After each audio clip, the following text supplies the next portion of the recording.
guys, it's Sarah here. In this video, I'm going to be going over no-fail tips to pass NCLEX.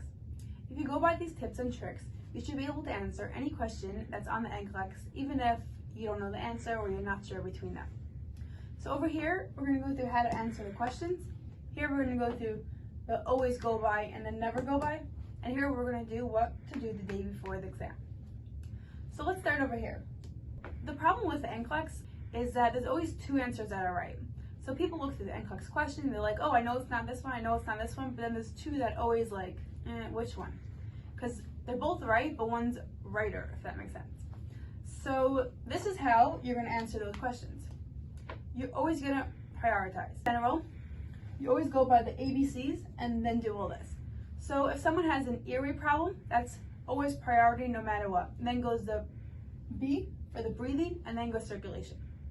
So say for example you have a patient who has like Raymond phenomenon or really cold hands and they're at risk for them becoming necrotic because the circulation is not happening, or you have someone who's actively choking on something.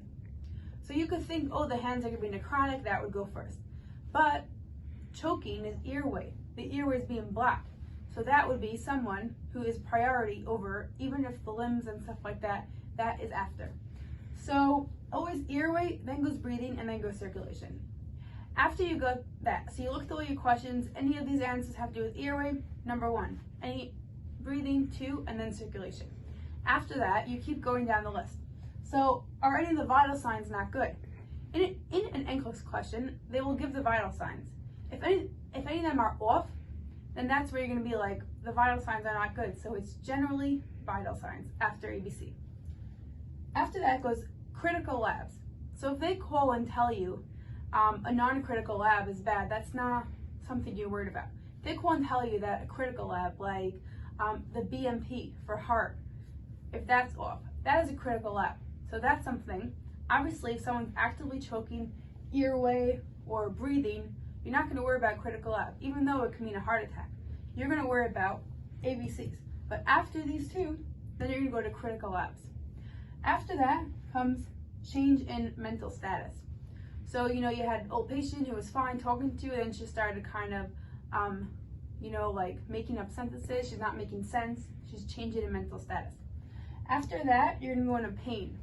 Anyone who's in extreme pain, they like to use a sickle cell patient is their typical one because they have a lot of pain and people think they're not in pain, but really they are. And then goes any health problems like diabetes. People tend to pick like, oh, they have a question with a diabetic needing insulin or someone that changed in mental status. So change in mental status is before health problems like a diabetic. And the last one, that's always the last answer, is the rest. To help the patient coping, or the patient has a lack of knowledge and needs education, that would always be the last one. So these are all your questions like priority, which one is priority? You can go through this list and those are going to be your priorities. Or which one would you do first? You have 5 patients, make them in order of which one you go first, something like that. Here's something to go by, especially if the patient is non-critical. Don't have an airway emergency, something like that. So ADPIE, assessment, diagnosis, plan, intervention, and evaluation.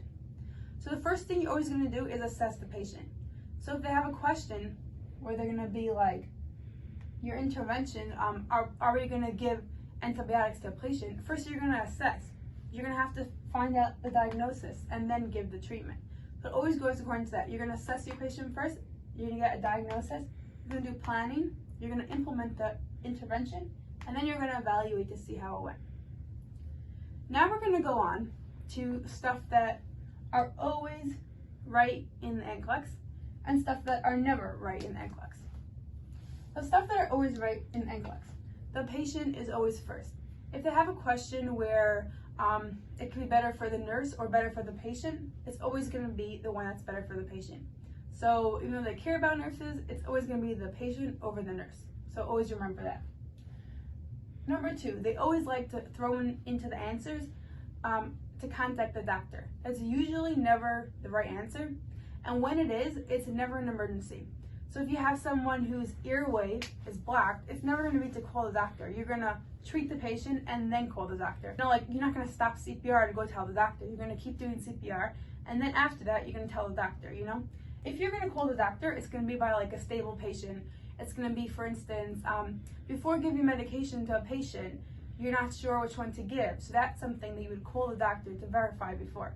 But then it's always good to do the least invasive first. So if you have a patient, they're going crazy, so you're thinking Ativan or you're thinking restraints, that's always going to be the last resort. The first resort is to have someone sit there, like have one of the sitters sit there and be a one-to-one on the patient. Then it's going to be more invasive, more invasive, more invasive. And the last is always going to be the restraint or the medication and stuff like that. This is very important. You always want to do acute before chronic. So they're going to give you a list of patients. Which one would you do first? It's always going to be the acute disease before the chronic disease.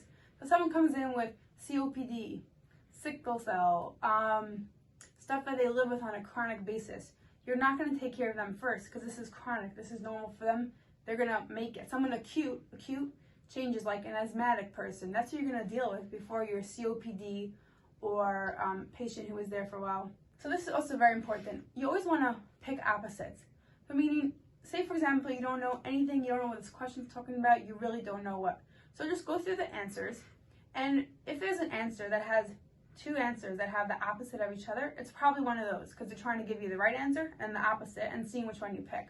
So let's say they say the nurse should apply heat or the nurse should apply cold, and the other two answers are different answers. It'll probably be heat or cool, like an ice pack, because those are opposites, so that's will be one of them. And then you just have to figure out which one and put it back in the sentence and check.